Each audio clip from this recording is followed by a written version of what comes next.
Bengals ready for Mahomes Burrow Part 3. Mike Petraglia inside Paycor Stadium, where it should be a classic early December afternoon for some key NFL football down the stretch. The Bengals looking for their fourth straight victory and third over the Kansas City Chiefs in a calendar year. Of course, the Bengals beat the Chiefs in the first week of January this past season to win the AFC North Division title. Then, of course, they met several weeks later in Kansas City and won the AFC Championship in most dramatic fashion, 27-24 on Evan McPherson's kick that sent them to Super Bowl 56.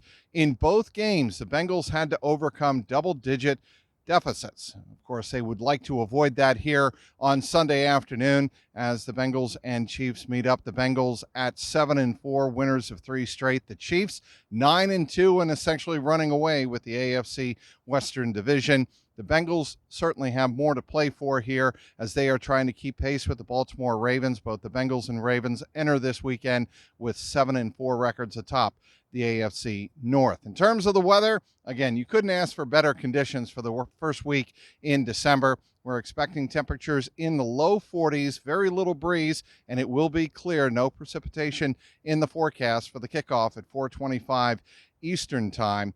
In terms of the wind, there will be very little wind, so this could be a game in which Patrick Mahomes and Joe Burrow certainly could be tossing and slinging the ball around Paycor Stadium quite a bit. Everybody knows coming into this game that the Bengals are going to have to contain Travis Kelce much in the same way they did in the second half of the regular season game back in January and in the AFC Championship. They were able to contain Travis Kelce in the second half, and that was one of the big reasons they were able to come from behind and win both games. Of course, big story offensively for the Cincinnati Bengals, the return of Ja'Marr Chase.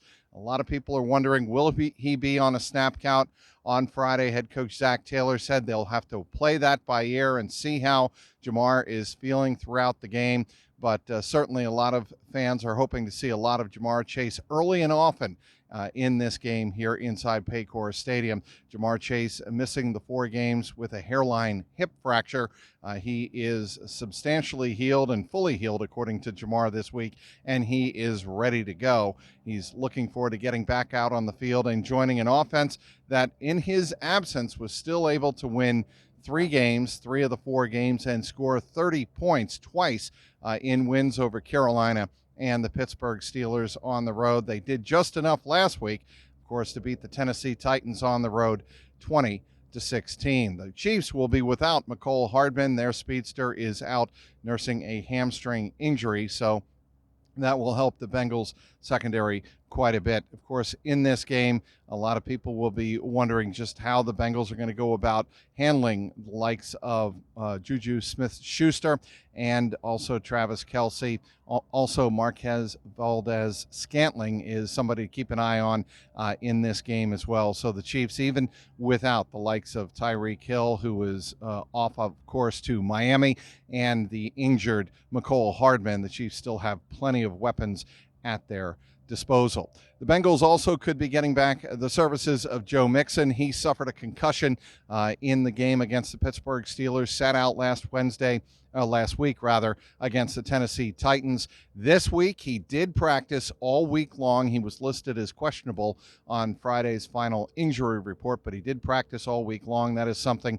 head coach Zach Taylor said he had to go through if he was going to clear concussion protocol and be ready for this game. If Joe Mixon doesn't play, certainly the Bengals will turn their sights and hand the running game over to the very competent hands of Samaje Perine, who has been sensational in the last week and a half. Ever since Mixon got injured in the Pittsburgh game, he has really turned into something. Of course, that record-setting game against the Steelers, in which he became the first running back in Bengals history to catch 3 touchdown passes. He ran for a touchdown last week in the victory over Tennessee. Again, ideal weather conditions on tap for this game in the first week of December. The Bengals looking for their 4th straight victory, looking to improve to 8-4 on the season. They're taking on the 9-2 Kansas City Chiefs. We'll have you covered all game long, pregame, during the game, post-game. Look for my videos up on the Jungle Roar podcast YouTube page. Please feel free to click on the link below, subscribe, and leave your comments, good, bad, and indifferent,